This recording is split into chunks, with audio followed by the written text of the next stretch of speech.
So my first question is, within the reimagining, redesigning, and re-engineering the education system, and the community development schools that you've articulated, why is it important to innovate within the existing system, and how will that drive outcomes? I think it's important to try to innovate and to reimagine, re-engineer, and redesign the current system, because we got 685 schools. There are 270,000 children that are in those schools. So we need to do something that creates a model and a template that could be the game changer for those 685 schools, or as many of those that need significant improvement. So I'm not opposed to charter schools. I'm not opposed, but starting 5 more charter schools will do nothing to affect the 685 schools that we have. And I'm saying that we need a sense of urgency about producing better outcomes. We're spending, I don't know what the last number is, close to $12,000 a child now. The largest single outlay of the state of West Virginia's budget is on public education, probably around $3 billion that's being spent. We need a workforce now. We need kids educated to higher levels so they can enter post-secondary education now. So we got to make the current system work, and we got to get better outcomes of the current system. That's all I'm trying to suggest. And maybe someone will come up with a charter school that will be this silver bullet, and we say, okay, let's just change every school and make it like this one. But there's no evidence to support that, because the verdict on charter schools is still out. Some of them do well and some of them don't do so well. It's not like that in itself is magical. It's still all about the execution. It's about the leadership that takes place.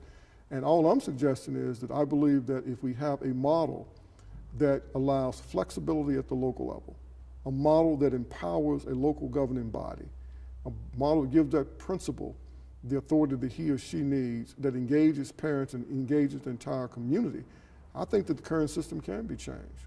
But right now, the law doesn't allow the system to be changed. So I understand why other people say we need to do something totally different. I'm saying we need to change the law to allow innovation within the current system, and then maybe create some other models for consideration as well. But there's a sense of urgency in the masses of poor children are going to be in the public school system. And they're going to be in the public school system in West Virginia like we currently have. Because we like some inner city, we got all these inner city and all these teachers. That's not us. We don't have enough teachers to fund, to man the schools that we have. We have difficulty getting people to come here to teach. Half the teachers here are eligible to retire. So we got some major structural problems with our educational system. And that's why I'm committed to trying to see if we can't reimagine, redesign, and re-engineer what we currently have while we explore other options. And with all the problems currently with the education system specifically, but in West Virginia in general, why does no change happen? You spoke a little bit about that yesterday. No change happens because the people that are in power politically and socially and economically, their children are in schools that are performing pretty well, right? Because it's directly related to income level. So you look at our more affluent communities, those schools aren't doing that poorly. Most of those children are going to college and they're doing fine. It's in the poor communities, both poor Caucasian communities and poor predominantly African communities where the schools are doing extremely poorly. No change happens because there's political gridlock, and it's not about what's best for the children. It's about who's going to have the political power that comes associated with controlling what happens within the schools. We've been through this in the past, back in 2010, when then Governor Joe Manchin III and a young legislator, Eric Wells, wanted to bring charter schools in. Now understand, Manchin was a Democratic governor, extremely popular in his second term, controlled both houses of the legislature, but he couldn't get it done because of the politics of it. And even last year, when they finally did get a bill passed to allow for charter schools, it was so much of a grind and of a fight. But my point is that we submitted a plan that basically looked at trying to reform the current system, which neither side would support. That's my point. It's not about trying to get a good answer. It's about trying to impose the answer that those who are on the sides of the political fight are wanting to advance. And that's why no change happens, right? And no change significantly has happened since I've been involved for the last 20 years. In every major education reform effort, we've been involved in it from this community. And we've offered an idea for a pilot, but never were those ideas embraced. And even when legislation was passed to allow them to come to fruition, they then weren't supported and they weren't implemented. So that's where we stand. That's why now what I'm saying and what the groups I work with are saying, with the NAACP and the Tuesday Morning Group, that the Education Reform Omnibus Bill they passed last year, House Bill 206, okay, has a good framework. It's a good funding bill. A lot of money come for counselors, support services, $30 million or something like that. Allows maybe for, I don't know, 4, 5, 6 charter schools, which they got to figure out how to get those things implemented. But there are major things that the bill doesn't even address. It doesn't even require the achievement gap be addressed. How can you pass an education reform bill, 200 pages, and say nothing about the need to address the economic and the racial education achievement gap? Nothing about addressing excessive suspensions and expulsion. It says nothing about how do we improve kids' skill levels during the summer. So there were major shortcomings in the bill. And what we've offered this year was let's build on the education reform bill from last year and let's address some of these shortcomings and let's allow for a pilot project that could be implemented based on existing legislation. Listen to me now, what I'm saying is there's existing language in the West Virginia State Code that would allow to do what I'm suggesting. Because we worked on it back in 2010 and then again in 2013. So the legislation is actually in place to do what we're suggesting. But the legislators and the state school board and the Teachers Association, they won't support it because it's not their idea. And it's not the political thing that they want to move and push forward. And people could go and read it for themselves. Chapter 18, 3-12, Community Development School Pilot Program is in the West Virginia State Code. 1821-1-2-3-4, improving outcomes for at-risk youth is already in the code, has been there since 2010, amended in 2013, and the other bill since 2012, amended in 2017, and never executed. So, I mean, to me, they're talking. I mean, they're talking. I do not see a genuine commitment for the political leadership in this state and for those who control the apparatus of the Teachers Association. I don't see a genuine commitment, a genuine commitment to actually trying to do something that you could rally people to work. Because one group, they don't want to see anything that would take power from them. And that's where we stand. And so they're pushing some people to say, well, the only alternative is a charter school. But the problem with that, the legislation is written, is that you can't get a charter school unless the local school board approves it. So if they don't want them, how do you get it? Unless you broker a deal at some point and get people to buy into it. This is a mess. And I used to say in the past that you couldn't reform public education in West Virginia without bloodshed. I said it jokingly, right? Well, after being at this for 20 years, I'm not so sure it was a joke. And it's not that we're ranked, I don't know, 10th, 12th, something like that in per pupil expenditure. West Virginia spends a lot of money on public education because the state constitution requires it, that every child is offered a free, thorough, and efficient education. And we got language that requires some equalization in funding. So the state has to throw money in those counties that are poor, that doesn't have the tax base from property taxes. So there are some good things about what West Virginia did that people don't realize it. In the South, during segregation, when black kids wasn't going to school with 4 or 5 months out of the year, didn't go when you had to plant the crop, didn't go when you had to harvest the crop. Well, West Virginia passed a law, and so even though education it will be segregated, every child will be educated, and they'll go to school a full year. So West Virginia does have a history of a commitment to public education. It has a history of funding public education and funding at a high level. Based on us being a poor state. So that's why I say the apparatus is there. But one group determined to maintain the current model.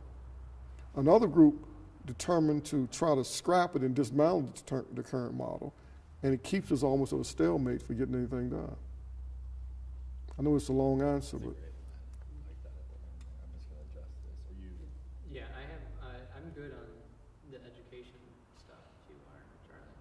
Cool. I have a question, Yeah. you talked about bringing in a renaissance for the West Charleston area and the economic development that just hasn't been happening. What do you think is required for that renaissance to happen? For a renaissance to happen to the west side of Charleston, first of all has to be an acknowledgement, right, of the value that the west side of Charleston has to the city of Charleston. If you have the largest population of people, that of itself gives you value. If you have the largest population of children, that automatically will give your community value because these children will be the future workers and laborers, et cetera. So we're not valued. We're viewed with some disdain, and we're not valued for what we currently do. We might be a low-income community, but $350 million a year is not peanuts. And so it's our money that is spent in the local economy to help drive the current economy. Nobody makes a profit downtown without the West Side dollars, right? So we're 35% of Charleston's population, the west side of Charleston. We probably have about 20-some% of the gross domestic product of the city. That's not peanuts. And we have the workforce, the laborers that are working in these hospitals, working in these restaurants, these hotels, and these places like that. So we're providing labor to drive this economy, and we're providing money to help build the businesses. Yet the political, economic, and social leaders do not believe in economic reciprocity. That if they invest back in our community to build the people and build the places where the people live, the people will be more productive. They have better education, better jobs, make more money, and they're going to spend it in the economy. So until they recognize and value this community and realize that they cannot allow the community to continue its current decline, right, then the renaissance would not happen. And there are specific things that you could Google and see what I'm talking about. So in 2008, the city of Charleston invited the Charleston Renewal Authority to develop an urban renewal plan for a 266-acre plot. The city declared it slum and blighted and needed redevelopment, invoked Chapter 16 of the West Virginia State Code, Urban Renewal Law. And they put together a plan. We hosted meetings here at the church. We got unprecedented support from the community to participate, and the plan was put together in 2008. Once the plan was put together, they walked away from the plan like they didn't have a plan and started spending money in other parts of the city where there wasn't a plan or the need wasn't as great. And for 12 years, there's been this tug of war back and forth over this. A plan that they developed, the city commission, the city voted to accept it, has not been implemented as it was supposed to be implemented. And so now they decided they would amend the plan when we said we need to have full disclosure on what you've done and where you spent the money. So 2 more years have passed in this amendment process. Now, an independent attorney has agreed with us that the plan does not comply with the law. So when I say that black people in West Virginia in particular do not have equal protection of the law, that's what I'm talking about. A law can exist, the city will say we're going to do a certain thing, and then they don't do it, right? And then they stiff arm us for years about it. And then you come to this point, this juncture now, where a lot of the money has already been spent. But despite that, we remain hopeful, because as Brian Stevenson says, that hopelessness is the enemy of justice. So it's not like we've waited for them. We've done what we could do.